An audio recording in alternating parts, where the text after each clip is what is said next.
चाहिए, जरा वो हाथ उठाएंगे।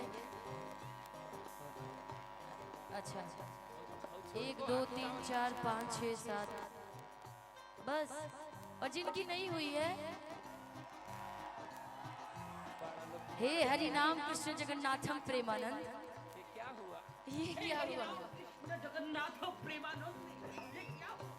सारे लड़के यहाँ पे कुंवारे हैं। सब कुंवारे हैं यहाँ पर। इनमें से किन्हीं की शादी नहीं हुई है? बाबा का भी नहीं हुआ है?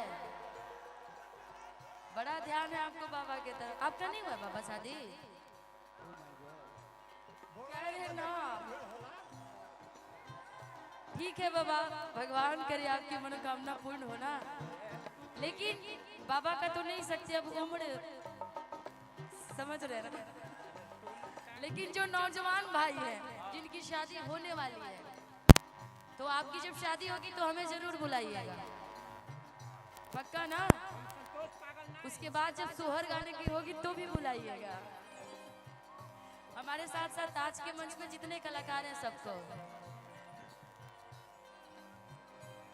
अब अभी सोहर गाते, बिया हुआ नहीं।